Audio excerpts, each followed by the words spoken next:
Today's video will be breaking down the post system in NBA 2K26 so you can learn how to score like some of your favorite NBA players. If you've always wondered when to use certain animations versus the other, this is one of the videos that's going to help you. We're going to be covering the mechanics of the pivot system, the basics of face-up scoring, how the animations in the post work, highlighting some advanced combos, and then we're going to be breaking down some post scoring online. This is the Academy episode 4.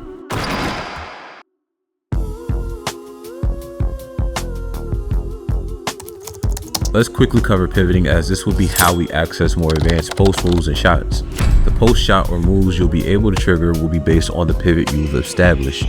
In case you are new to basketball or might not know what the pivot is, which is fine, the pivot is a foot that is planted and can only turn, while the other foot can move around freely.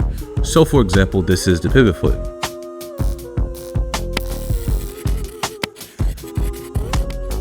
To pivot, we have to hold the basketball. So when you get the basketball, try not to immediately dribble. This is called wasting our dribble.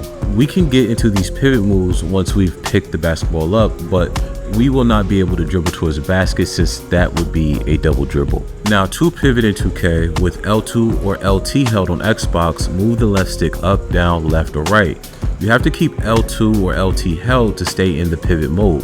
The animation you'll trigger will be based on your previous stance. So what I mean by this is, since I'm starting with my back towards the basket and I press up on the left stick, I'll trigger this. But if I'm starting in this stance and I press up, I'll trigger this. Different stances also unlock different fakes, hop jumpers, and launches towards the basket. We want to pivot quickly in game, so we're not going to be changing stances as slowly as this when the defender is in front of us, because reacting quickly is how we'll get more successful spins, post drives, or take opportunities to shoot the basketball when we get space. We have to do this quickly and smoothly for these animations to be effective, and I will show you guys some examples in a few. But let's continue on with the basics of pivoting. Now, another big aspect of pivoting is learning how to launch out of them. There are multiple ways to launch out of your pivot. As long as L2 or LT is held on Xbox, these are considered post moves, and your post badges will still activate when you're facing up. So we can launch out of any pivot by rotating the right stick left or right while keeping L2 held. I want to add that if you let go of the left stick after starting a post spin, with or without the pivot, it will automatically cancel the drive. This can help us access some standing floaters and baby hook shots. While keeping the left stick held towards the basket, that will make us drive in a straight line. But if we move the left stick towards the left, right, or down, we will unlock spin counters. These can be pullbacks or driving spins depending on the direction that you pull the left stick in. These animations are also accessible when we use our pivot launches. And again, you want to be quick with these inputs and reads, blend them as much as you can to make your attack towards the basket harder to adjust to. A good example of how you should combo these moves is this example with Jokic. Let's initiate a face-up pivot, then let's do a pivot launch towards the right. And if we let the entire animation play out, this is our window to trigger a spin counter, and from there, we're going to go into Jokic floater. Here's an example of the same combo but ending it with a dunk. The main thing I want you to pay attention to is how the defender is shifting. The post system is very similar to the dribbling system. It's based off of reading and reacting to get successful spins or drop step animations. And just like the dribbling system, the better a post defender is, the less separation you may get on your setups or fakes. So you should be prepared to fight through some contact even when you make a good read. And speaking of fakes, we have to cover the fakes in the post system. So let's look at the pivot fakes first and then the other options we have after. When we pivot, we can unlock fakes based on the stance we're in. Each stance will have its own set of fakes. These fakes can be triggered using the right stick by flicking it left or right. And some fakes can only be triggered by pressing the left stick in the direction of the leading shoulder. So this little short jab animation you're seeing, you have to press the left stick towards the left to trigger this while holding L2. And if you were on the opposite side, it would be more towards the right. You can protect the basketball in every stance by flicking the right stick down. This is going to bring the basketball above the offensive player's head, and this is going to be super valuable versus double teams. But certain stances like the pivot face-up can unlock a triple threat swing animation that is going to get a defender to back off of you. The pivot fakes will be important for later when we go over some more advanced combos. Now, I also have to mention this, you can also trigger fakes with the live dribble. Sometimes it will be shoulder fakes. You can also protect the basketball by dribbling the basketball extremely low. And again, that is going to help you during double teams. And of course, you have fake drives towards the basket. But you also have these animations, which are what I'll call post steps animations. There probably is a different name for it, but for me, they're just these really aggressive steps towards or away from the basket in the post. So these animations can be useful for comboing actually, and you can trigger these by simply moving the right stick to the left or the right, depending on the angle that you're facing the rim, and holding turbo. Now, this is what it looks like before we have the basketball in the triple threat position. So you see, this is allowing us to maneuver more quickly, maybe to get away from a double team. But then when we have the basketball in the triple threat position and we have a dribble jet, we can unlock these really quick post spin fakes. So this is going to be an animation that is going to sell that we're spinning towards the basket, but we're going to stop. And this is again going to be a very useful animation later on in the video. The next aspect of the post system in 2K I need to cover is the face-up game. Now I will say the face-up game in 2K currently needs a lot of work, but there are some moves that you can use to score outside of abusing pick and fades with players who have a little bit more finesse and who are outside threats. We will have to learn how to use some aspects of the triple threat system to put the ball on the floor if you are using a big that doesn't have a ton of good dribble moves. The first move we'll cover is the triple threat size up. So we have to be moderately close to the post to activate this animation, because above the elbow to the 3-point line, this animation will not trigger. To protect the basketball stance will trigger instead. We want to hold L2 or LT on Xbox and then let it go. Now that isn't the only move that we have at our disposal. We can also trigger a triple threat swing. The face-up swing is a great animation to use when a defender is closer to you and you want him to make a quicker decision compared to the triple threat size up. That is better when a defender is gapped off of you. So try to use the swing animation when a defender is trying to jam you or closer, and try to use the triple threat size up when he's backed off. Now these animations are simplistic, but they do require a little skill to get the most out of them. Both animations have a speed boost launch you half the time. If you time it correctly, you'll trigger this launch. If you wait too late, you'll trigger slower launches towards the basket. The key is to let the non-pivot foot plant first and then hold turbo and launch towards the opposite direction. I want you guys to focus on the left side first so you can see how the foot plants, and during the swing I launch while in the natural motion of the movement. While on the right side, I'm trying to launch where there is no momentum. The same rules apply when you try to trigger this launch with the face-up swing and other triple threat animations, but if you can't get the timing down, you also have the left stick pivot face-up when your back is towards the basket, and you have the right stick face-up, which is a quick swing. The left stick face-up, you'll have to rotate the right stick as we discussed earlier, and the right stick face-up, you can simply let go of L2 and press turbo towards the basket. So these are just some alternative ways to face-up and launch towards the basket with speed if you can't get the timing down for the face-up size-up or the face-up swing animation.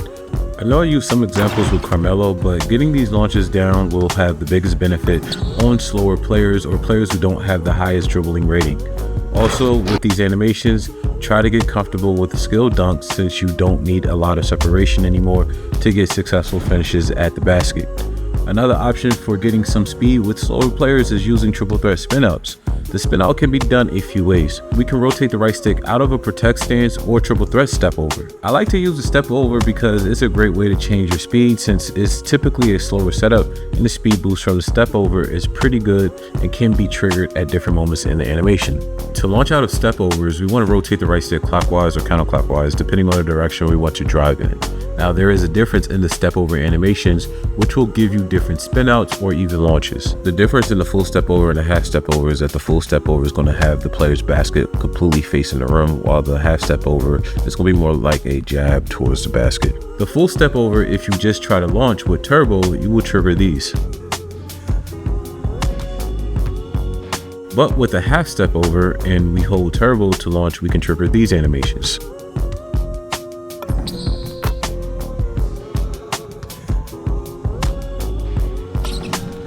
Those animations are fine for guards, but if you don't have certain dribble badges, or if you don't just have a big speed advantage and a defender is stronger, that is going to end up in you getting a bump, which is going to result in a forced pickup dribble animation that is going to stop your drive. So this is why we use the right stick rotation launches with the step over, because it is trying to minimize that contact with the defender when we don't have a high dribble rating.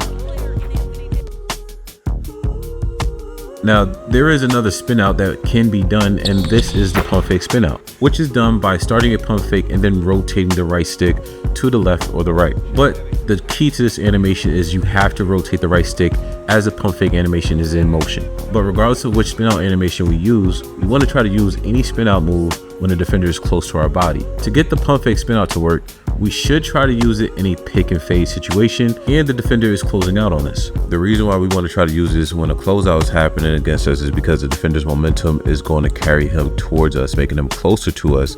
And as we're starting our pump fake, we are going to initiate and use that momentum against them by going towards the rim and then spinning off of that contact. Again, these spin outs work best against a defender that is super close.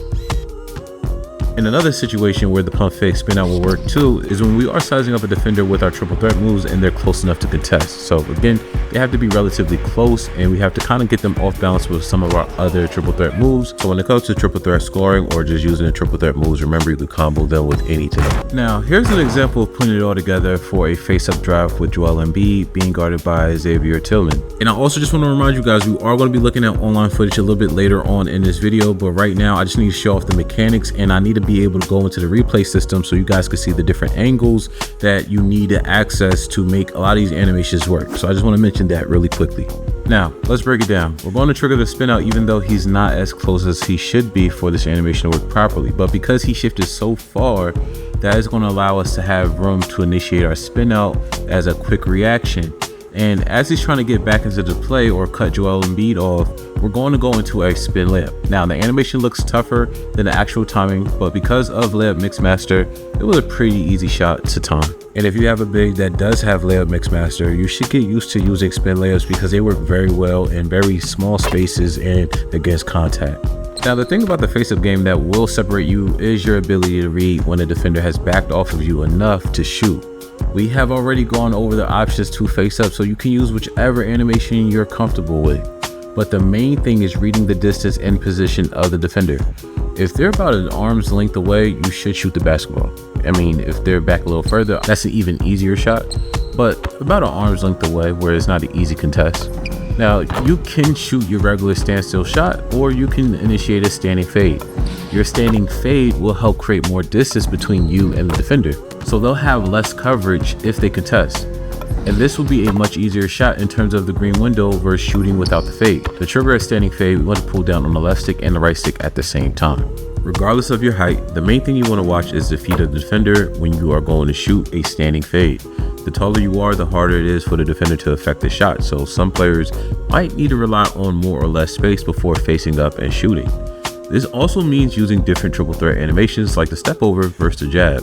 The step over will force a defender that's crowding you to back up or give up the drive. Here's a great example of using the step over with AD versus Bam. This clip, Bam is very close and the step over forces him to back up. As he's backing up, I'm going to rise up and shoot. And then in this clip with the step over, Bam is close but doesn't back off a lot. But as he's readjusting, I'm going to use the spin out and use the rim as protection for the leg. And in real time, this is what the step over into the fade looks like.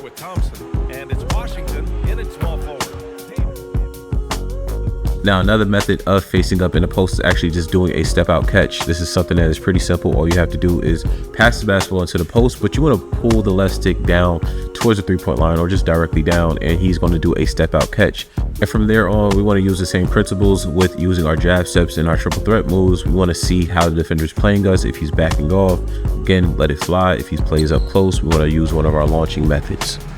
And when it comes to using the face-up size-up to shoot, we want to focus on the hands of the defender and of course our space, but because the basketball is in motion during this animation, we can use that to our advantage by shooting in very tight windows if the defender's hands are down. A hands-up contest is not a strong enough contest to make a big enough impact to miss these shots. So please do not fear some type of space between you and the defender when you are rising up and shooting. The main thing you want to look at is the hand position as well as their body position. If they are backed up and their hands are down, you can let these shots fly safely. And I want you to notice that I shot this when Cam's hands went down and he has to bring his hands back up to try to contest. And again, you just want to pay attention to the position and hands of the defender.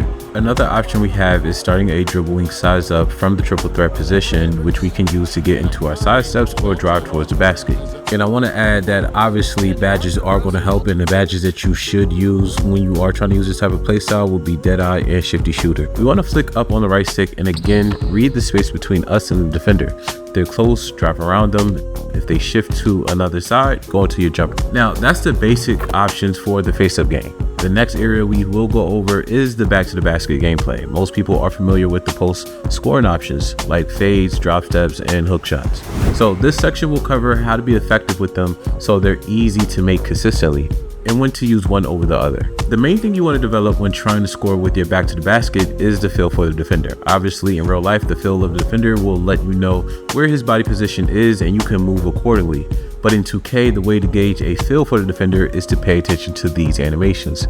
If you see the defender is leaning into you, he's trying to counter your post bump, and this leaves him susceptible to spins and drop steps. The earliest indicator to let us know if the offensive player has an advantage is how easy it is for the offensive player to seal the defender in the post.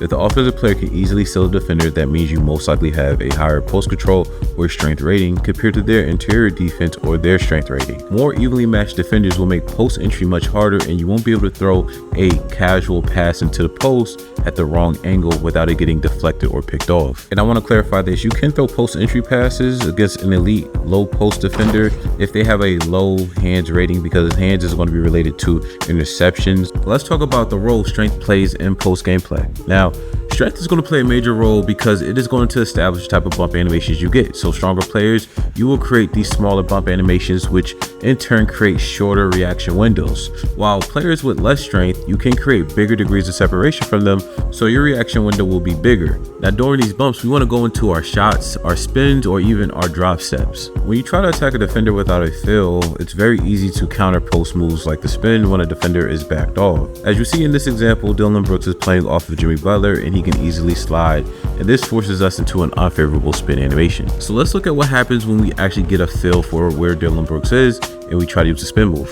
If we can get a good defender to move before going into our spins or drop steps, this will help us to seal them as we attack. Once I see that Dillon Brooks has shifted, this gives me room for my post spin to carry me towards the basket and get a physical finish. The higher your post poet badge, the more separation you'll get, but you'll still have to get the defender to lean one way before you go into your post spins. And remember, better defenders are going to stay with you even if you use the move correctly, so be prepared to have counters whenever you attack them. Now, it wasn't a great deal of separation with those Jimmy clips, not because I didn't use the spin correctly, but he simply just doesn't have a high enough post poet badge. So let's look at the difference in the separation with someone like Joel Embiid.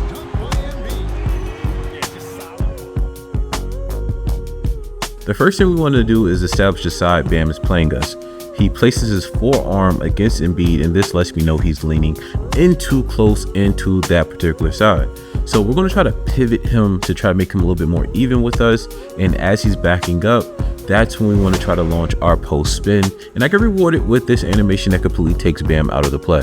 I just want you guys to remember this: footwork is about leverage, not fanciness. All the moves we've talked about so far, even the subtle ones, can and should be used as setups.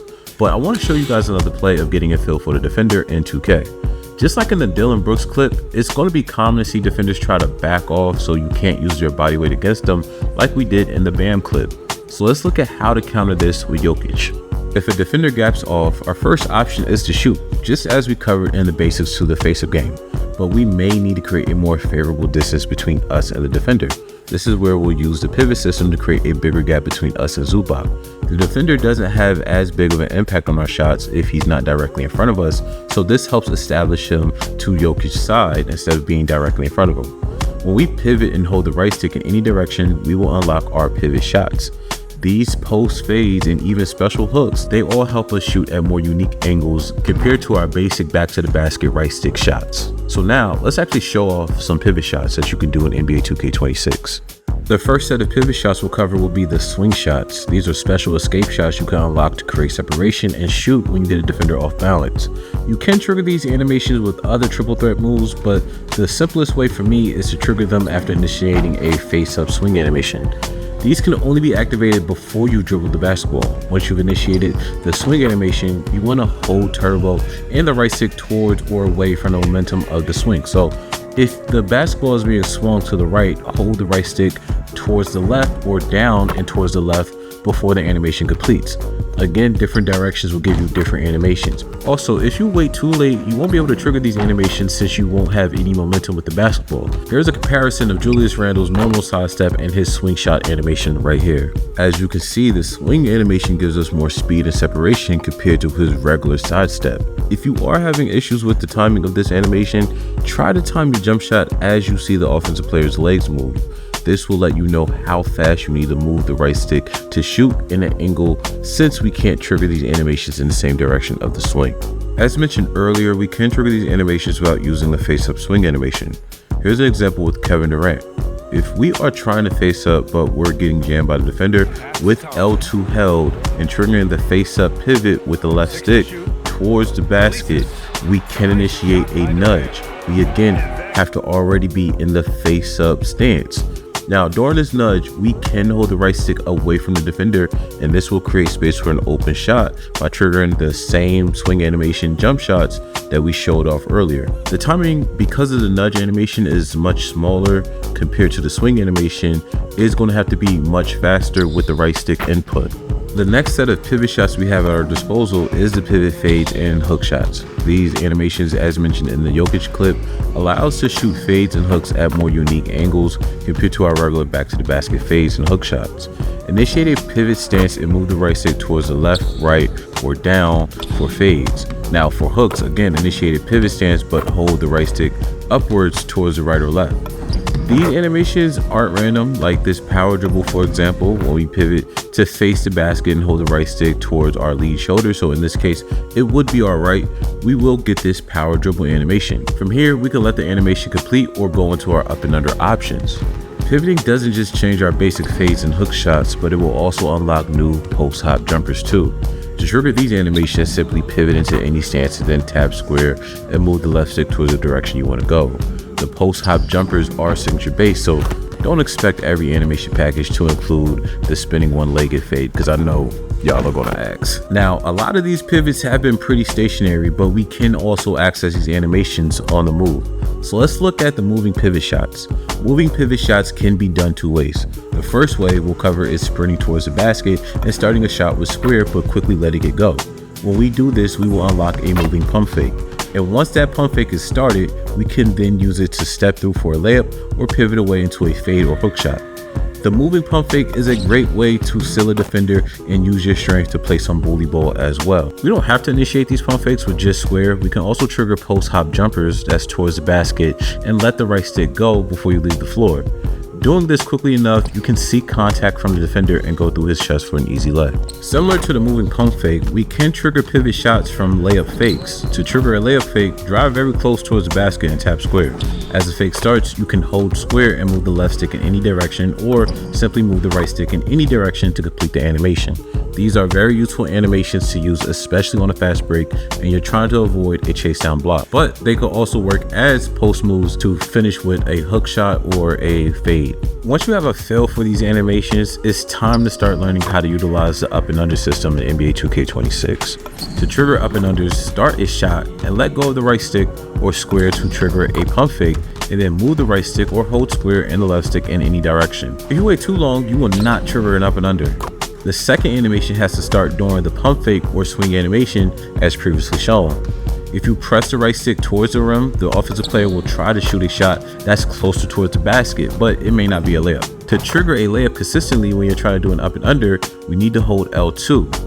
Now I want you guys to look at the difference in the shots when we hold L2 versus when we don't. I also want to add the timing of when you start the layup after the pump fake will play a role in the animation you get along with holding L2. You can trigger layups towards the basket without L2, but you will need to be more precise with moving the right stick towards the basket, and you'll need to be closer to avoid triggering a leaner.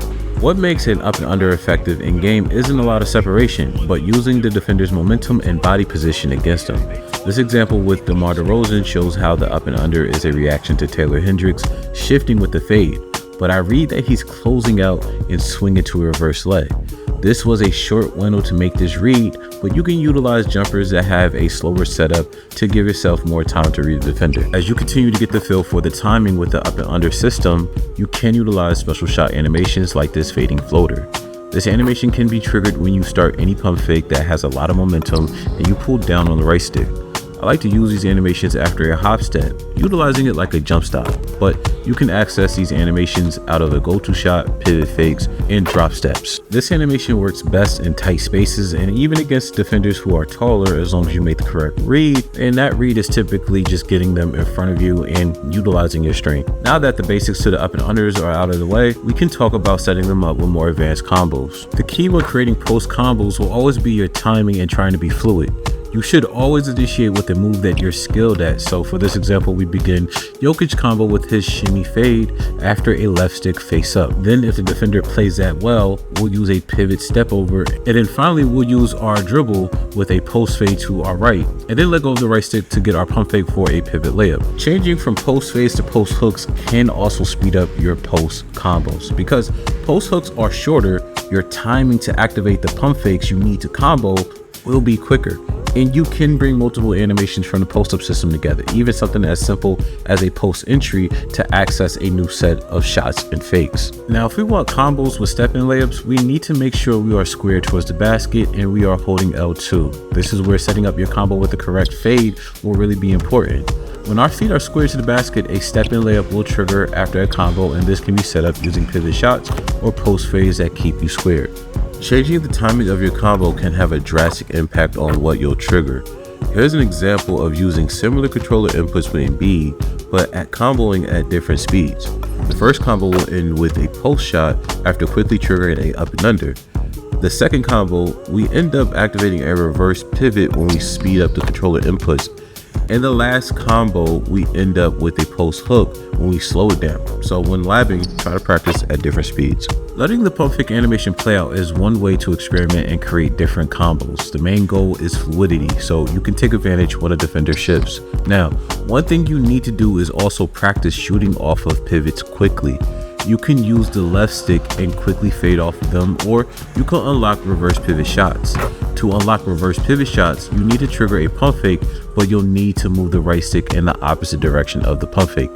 The speed to unlock these shots will need to be almost immediate to get them to trigger smoothly. Try to practice triggering reverse pivots from different angles and from different moves. The angles to trigger these shots will be relative to the basket, and they all have different windows, so you may have more or less time depending on the shot you started to combo with. And if the pump fake animations are too slow for the situation, you can always use the left stick step over pivot and then go into your shots.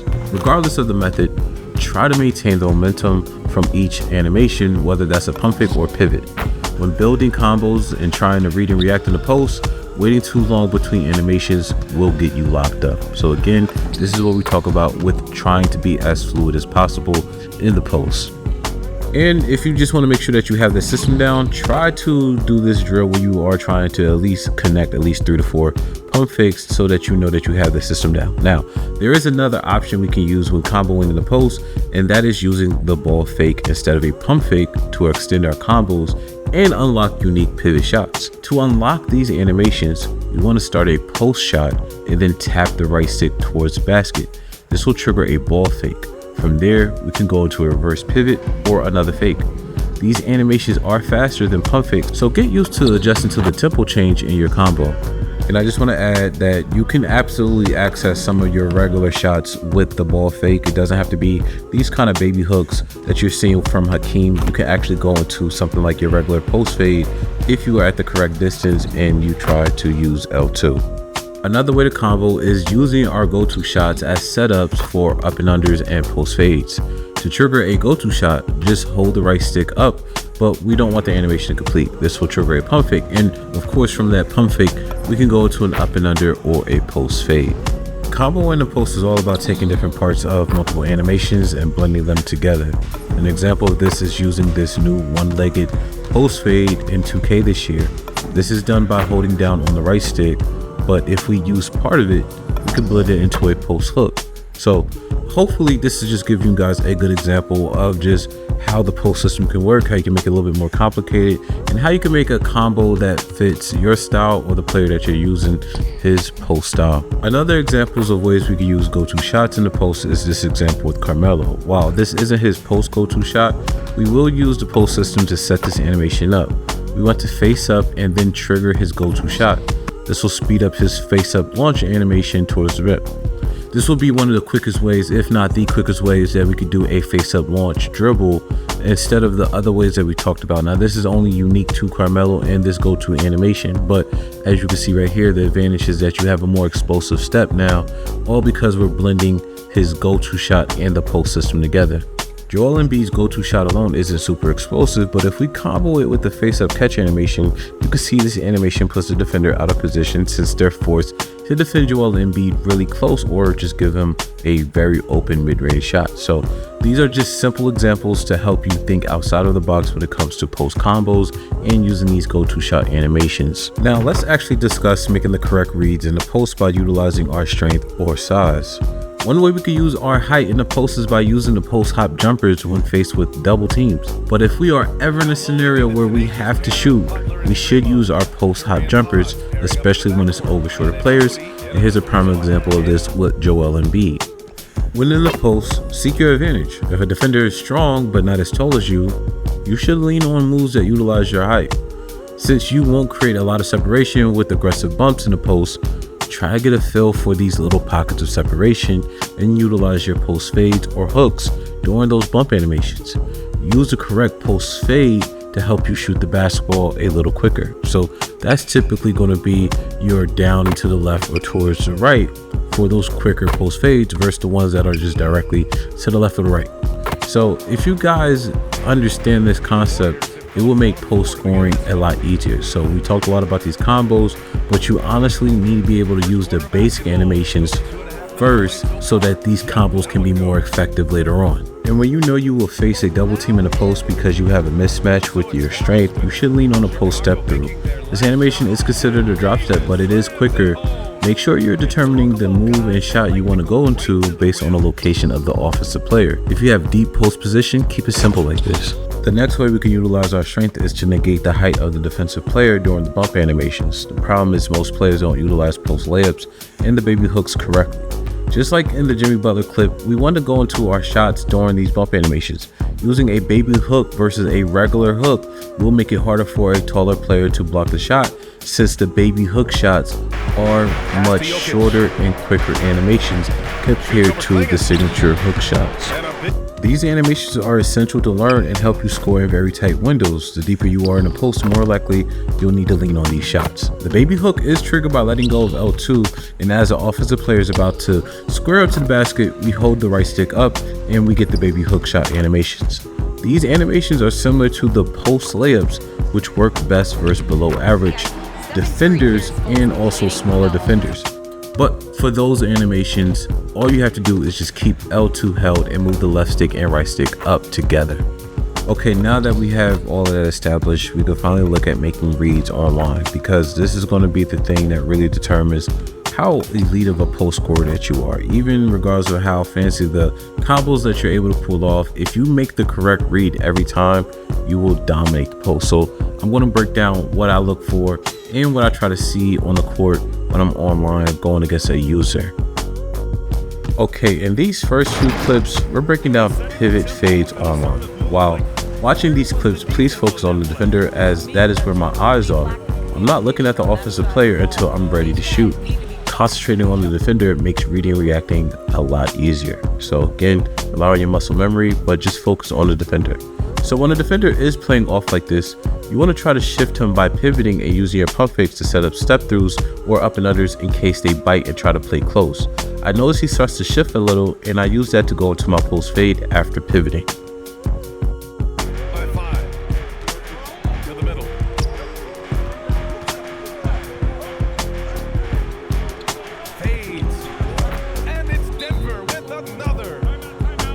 In this clip, he adjusts and plays closer, but he's out of position on the start of the catch from Jokic. Most players aren't used to defending in the post, so they shift a lot. Because he was so out of position and I had made a post fade before, I know he's more likely to jump on my pump fakes, which he does, and that takes him completely out of the play. So once he jumps, as soon as I see that, I immediately go into my post fade after the reverse.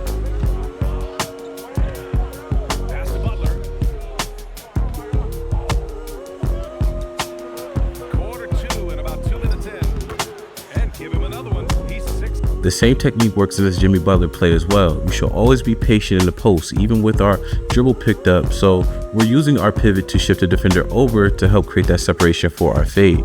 I'm using the left stick and L2 to trigger the pivot step over since I've triggered the wrong pump fake. This will swing Jimmy Butler to the correct side, and again, by being fluid, we can take advantage of this short window against defenders. I'm using the pivot to try to close the distance between Sengun and Stewart so I can get a better feel for the defender. And the angle he's shading me on, once I see him shift, I go into a fade that will create a lot of separation, so he's more likely to bite on the shot fake, and then I'll trigger my reverse pivot.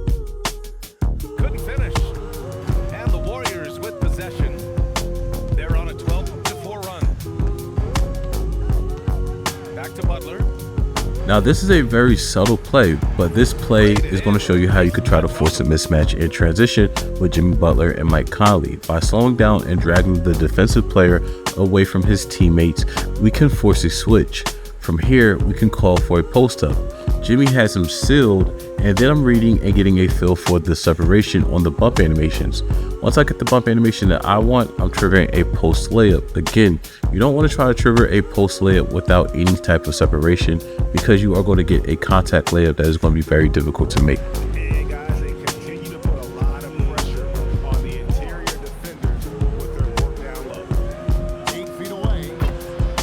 Getting a feel for where the defender is still very important online. I'm going to establish which direction my opponent is holding left stick by walking him down in the post. He's holding the left stick down, and this is why when I spin off him, you see that little subtle walk animation he does. And that little animation or movement helps me create more separation for the post fade for DeMar DeRozan. When an opponent is just holding hands up, hoping to get bailed out with a contest, try to use the post movements to help angle him more towards the outside of your body. The hook shot works better in small spaces compared to the turnaround fadeaway.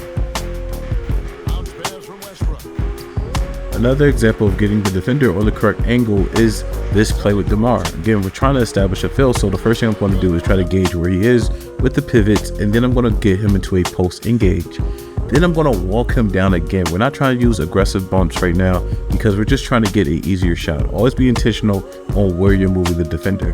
Then we're going to go into a shimmy fade. The shimmy fade helps us because it helps keep a lot of momentum in case we need to use a step through in case he plays the fade well. And he does try to shift a little bit, but he shifts in the wrong direction, and then that leads us to an open and easy layup at the basket. These next two clips are just an example of being patient in the post and how when you create separation with pivots or other post moves, it forces defenders to bite on shot fakes or launches towards basket.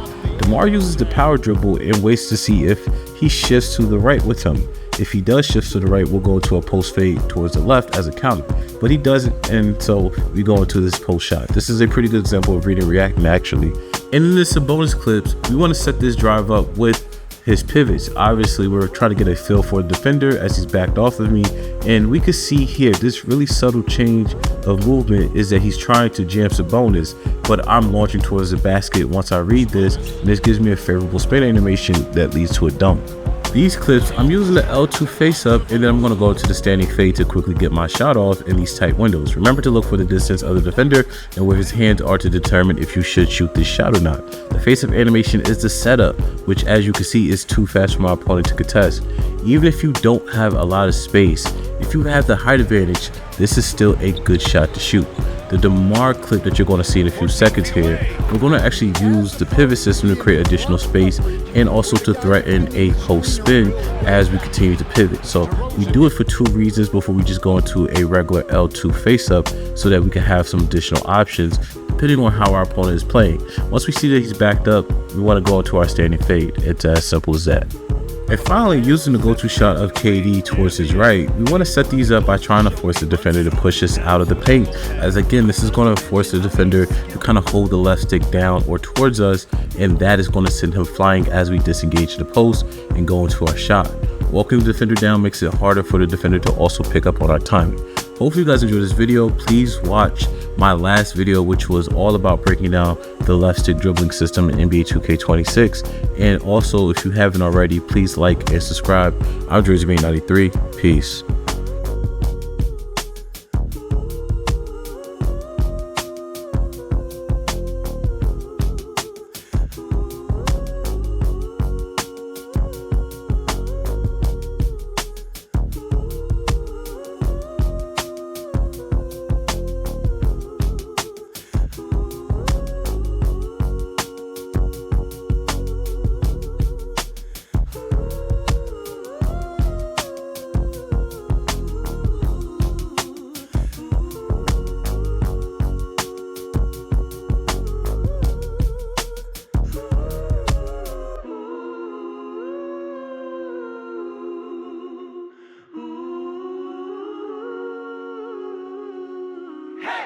make believe.